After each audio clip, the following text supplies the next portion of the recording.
So I want to spend about 7 minutes telling you all about some of these new tools that we got when we went to a session in Baltimore a few weeks ago. Was it just a few weeks ago? Recently, before the holidays.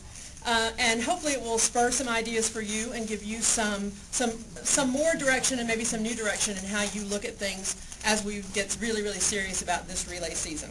So first of all, our event goal for Adams Relay is $450,000 for 2011. So that's where we're going.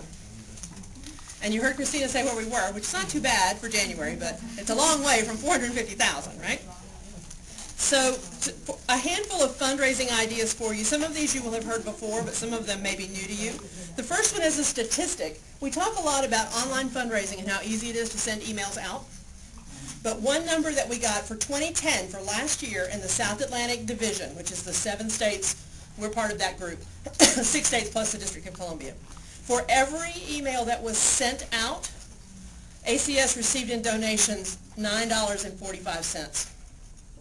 For every email that went out, $9.45 came back. So now that doesn't mean that every single person who got the email responded, but that's the average based on the number. So it's worthwhile sending out those emails. So that's our number one suggestion for you. You've heard that one before, but that is our big suggestion for you.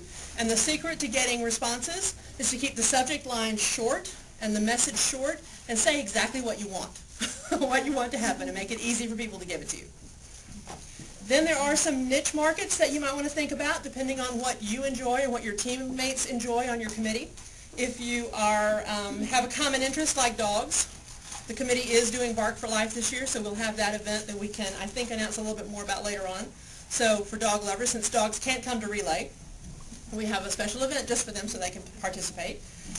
We can also you also could do a Rock for Life for senior citizens, rocking chairs.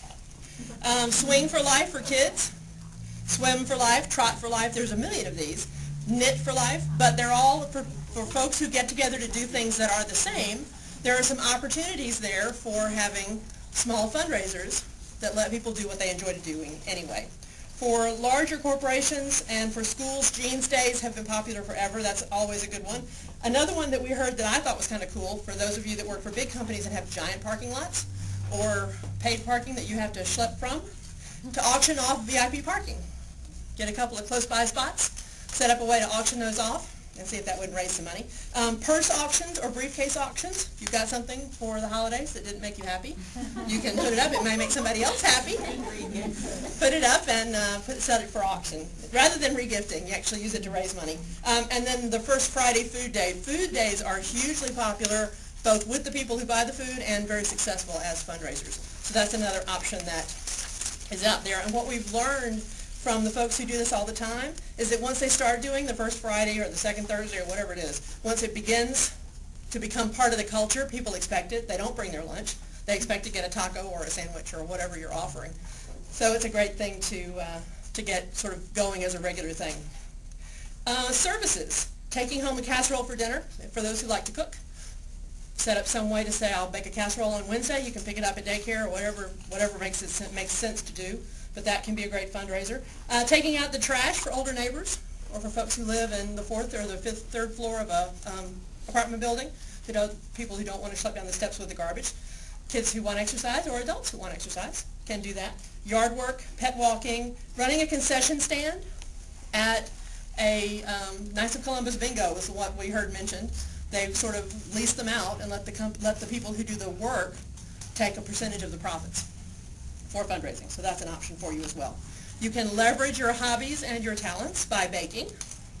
If you know a Pampered Chef or Arbonne or some other distributor like that, you can throw a party. Many times they will donate a portion of their proceeds, and they will also take the stuff that you would get free because of however much was sold and actually convert that to cash so that it can become a donation. But ask that question first. Don't assume that they'll do it.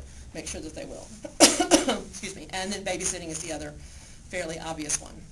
So once you figure out all the things that you're going to do as fundraisers, then it's time to get the word out. And we know that email is easy. We also have adamsrelay.com where we can put up information about any fundraiser that you start.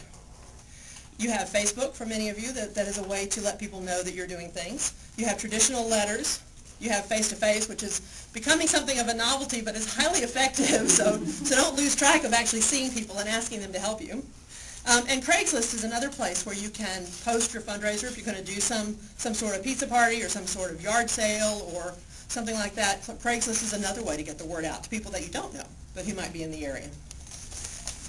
Okay, did you hear anything new? Yeah? Cool.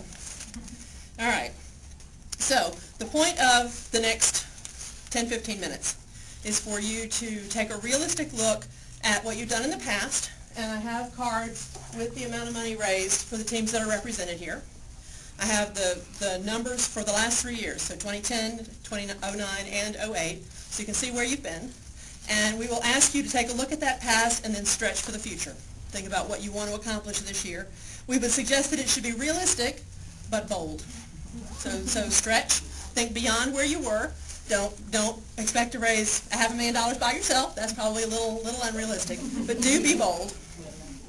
Think about the number of members that you have. Think about how many events you might be able to put together between now and May. And focus too on your individual efforts and what you can motivate your team to accomplish. Don't forget about Luminaria as an option for fundraising. Remember that we are going to have a silent auction for the first time this year.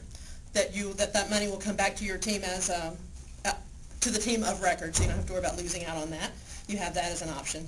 And just remember that for most everyone, the on-site fundraising that you do the night of is just the icing on the cake. It really shouldn't be part of your numbers. It'll just be where you go over goal. Okay? So